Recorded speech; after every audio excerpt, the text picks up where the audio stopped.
چھوٹا احمد دوڑنے کا بہت شوقین تھا مگر اس کے جوتے پرانے اور پھٹے ہوئے تھے۔ اسکول کی دوڑ میں ہمیشہ دوسرے بچے جیت جاتے اور وہ مایوس ہو جاتا۔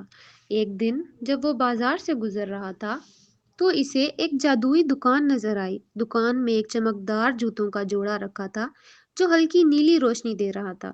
دکان کے بوڑھے مالک نے کہا، یہ جوتے خاص ہیں لیکن یاد رکھو یہ صرف نیک دل بچوں کے لیے کام کرتے ہیں۔ احمد نے جوتے پہنے اور جیسے ہی وہ دوڑا وہ حیران رہ گیا۔ وہ ہوا کی طرح تیز بھاگ سکتا تھا۔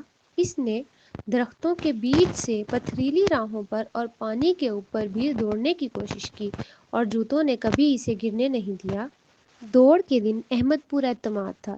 جیسے ہی دوڑ شروع ہوئی وہ سب سے آگے نکل گیا، لیکن اچانک اس نے دیکھا کہ ایک دوسرا بچہ گر گیا ہے اور چوٹ لگ گئی ہے۔ اگر وہ رکتا تو ہار سکتا تھا، لیکن احمد کو دکان والے کی نصیحت یاد آئی کہ یہ جوتے نیک دل بچوں کے لیے ہیں۔ احمد فوراً رکا، بچے کو اٹھایا اور اسے فنش لائن تک لے گیا۔ احمد دوڑ تو نہ جیت سکا مگر سب نے اس کی بہادری اور نیکی کی تعریف کی۔ جب وہ گھر پہنچا تو دیکھا کہ جوتے مزید چمک رہے تھے۔ وہ جان گیا تھا کہ سب سے بڑی جیت دوسروں کی مدد کرنا ہے، اور یوں احمد نیکی کی دوڑ میں سب سے آگے نکل گیا۔